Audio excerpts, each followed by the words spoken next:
Helium gas আমাদের প্রথমে বলবো পর্যাপ্ত পরিমাণ স্টক আমাদের আছে এবং যারা সাপ্লাই দেন আমাদের বিওএল থেকে আগে নেওয়া হয়তো এখন মানে ইনস্টিটিউট অফ বিওএল আরেকটা কোম্পানি দিচ্ছে লিন্ডে। আমাদের কোনো অসুবিধা এখন পর্যন্ত আমরা ফিল করি না। বাট এই গ্যাসটার সম্বন্ধে একটা কথা বলি, যদি বেশি বেশি লোডশেডিং হয় তাহলে এটা ঘনত্ব কমে যায়। এই গ্যাসটার ঘনত্ব কমে গেলে মানে আপনার এমআরআই মেশিনে এবং যারা এজমা রোগী বেবিরা তাদেরকে যে ইয়াটা দেওয়া হয় এতে ডিস্টার্ব হবে এবং ফেটাল হইতে পারে। কাজে আমরা এই ব্যাপারে সম্পূর্ণ কনসাস। আমাদের হিলিয়াম গ্যাসের আমাদের কোনো অসুবিধা নেই, স্টক আছে এবং তারা বলছে পর্যাপ্ত পরিমাণ তারা অনেক মাস পর্যন্ত দিতে পারবে।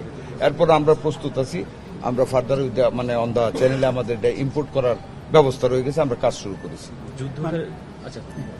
যুদ্ধের প্রভাবে যে চিকিৎসার ক্ষেত্রে আমাদের কোন কোন ক্ষেত্রে ব্যাহত হওয়ার আশঙ্কা কাছাকাছি? দেখুন, একটা কথা বলি, যুদ্ধ এমন একটা জিনিস সারা বিশ্বব্যাপী এটা নাড়া দিয়ে দিছে। কারণ মেইন জিনিস যেটা world is running on the fuel, সেই ফুয়েল যদি আপনার পর্যাপ্ত পরিমাণে না থাকে, ধরেন এই যে হসপিটালগুলি আছে আমাদের কোথায় কোথায় সার্বক্ষণিক বিদ্যুৎ প্রয়োজন, ওটিতে দরকার, আইসিইউতে দরকার, সিসিইউতে দরকার, বেবি কেয়ার ওয়ার্ডে দরকার। এখন আপনার যদি বিদ্যুৎ না থাকে, একটা লেবার রুমে দরকার, একটা মা প্রসূতিকালে যদি অন্ধকারে পড়ে থাকে তাহলে আপনি কি করবেন?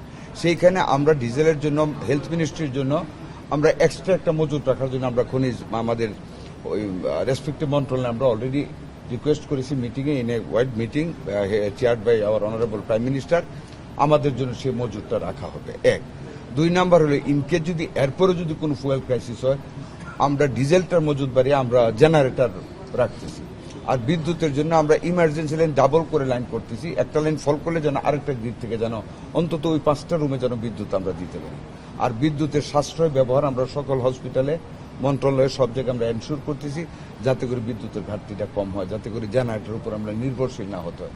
আপনারা দেখতে পাচ্ছেন, দেখেন উই অল মানে have to help the government, যে গভর্নমেন্টে থাকুক। এই যে আপনারা দেখেছেন র্যাব যে ধরেছে, এখন এক গ্রুপ মোটরসাইকেলওয়ালা তেল নিয়ে গিয়ে হোল্ড করে খাটের নিচে পরে বেশি দামে বেচার জন্য। ফেব্রুয়ারি মাসে টোটাল যে পরিমাণ ফুয়েল বিভিন্ন পাম্পে সরবরাহ করা হয়েছে, মার্চ মাসে এই পর্যন্ত তার চেয়ে অনেক বেশি ফুয়েল সাপ্লাই করা হয়েছে। কিন্তু দেখা যায় আফটার দা নুন 12টা 1টা পরে কোনো তেল নেই। মানে এইখান থেকে ওইখান থেকে সমস্ত পাম্পে পাম্পে ঘুরে যারা খারাপ লোক তারা এগুলি করে জাতিকে কষ্ট দেয়। They don't have the love for the people.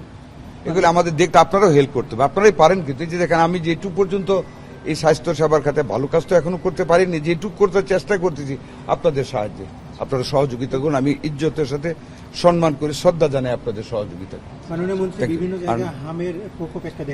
ইনশাআল্লাহ উই আর ফাইটিং। প্যান্ডেমিক ঘোষণা এখনো পর্যন্ত দেখা দিতেও পারে, কারণ আপনারা দেখেন আমি বলি 8 বছর আগে মিজেলসের টিকা দেওয়া হয়েছে, তারপরে কোনো টিকা দেওয়া হয়নি। আমরা অন ইমার্জেন্সি বেসিস 604 কোটি টাকা দিয়ে ইপিএস স্কিমকে বাস্তবায়িত করার জন্য হামের টিকা সহ সকল টিকা আনার জন্য আমরা গত সপ্তাহে পারচেজ কমিটিতে পাশ করেছি। আমরা এটা আনার ব্যবস্থা করতেছি, নাম্বার 1। নাম্বার 2 হলো যেহেতু মিজেলস বেড়েছে, এখন তো টিকা দিলে এটা বন্ধ হবে না। আমরা ডিভিশন হইতে মানিকগঞ্জে আমরা আইসিইউ খুলেছি, যাতে পদ্মার ওই পারে রুগী আসতে ওইখানে রাখতে পারি। রাজশাহীতে সচল করা হয়েছে, প্রত্যেকটা বিভাগীয় হাসপাতালে করা হচ্ছে। আমরা ডিএনসিসির যেটা করোনাকালীন যেটা হসপিটালটা করা হয়েছিল, সেটা আমরা ওয়ার্ড 2টা খুলে ফেলেছি। কালকে দিয়েছি 20 জন ডাক্তার, আজকে দিব আরো 40 জন ডাক্তার। ওইখানে আইসিইউ আমরা স্টার্ট করেছি। তারপর সংক্রামক ব্যাধি হাসপাতালে করেছি, শিশু হাসপাতালে করেছি। তারপর দেবেন আরো বলি, আমরা প্রাইভেট মানুষও উপকারে এগিয়ে আসছে। আমাদের আরো বেশি ভেন্টিলেটরের দরকার, নিউনেটাল ভেন্টিলেটর, 2 বছরের উপরে বেবিদের ভেন্টিলেটর। ইনশাল্লাহ আজকে আমাদের যে কোনো একজন প্রাইভেট ফার্মাসিউটিক্যাল প্রডিউসার আরো 3টা ভেন্টিলেটর আমাদের কাছে দান করতেছেন, আমাদের লোকজন কিনতে গেছেন অলরেডি। আমরা আরো চেষ্টা করবো, আজকে আরো আমাদের অ্যাটলিস্ট এখন আরো 6টা ভেন্টিলেটর ইমার্জেন্সি দরকার বেবিদের জন্য। আশা করি কালকের মধ্যে কালেকশন করে ফেলবো ইনশাল্লাহ। সব জায়গায় চলছে ইনশাল্লাহ। এই 2-3 দিন ধরে আমরা তো অফিসও করতে হয় না, এখন এই যে মিজেলস আছে, ভেন্টিলেটর জোগাড় করতে হয়, আবার মঙ্গলবার থেকে শুরু করবো। এর মধ্যে সন্ধ্যার পরে ডেলি আমাদের হসপিটাল ম্যানেজমেন্ট থেকে যা চাষ করে আমি সন্ধ্যার পরে যেতে পারি কোথাও, চলবে এটা কন্টিনিউয়াসলি চলবে। আর এই যে ডাক্তারদের কাছে আমি আপিল করলাম, আর আমাদের এমপিরা এই সপ্তাহ থেকে প্রত্যেক যার যার নিজ নিজ এলাকার হসপিটালগুলিতে যাবে, ক্লিনিকগুলিতে যাবেন। সিভিল সার্জনদের লোকেশন আমরা মোবাইলে নিয়ে আসছি দেখার জন্য।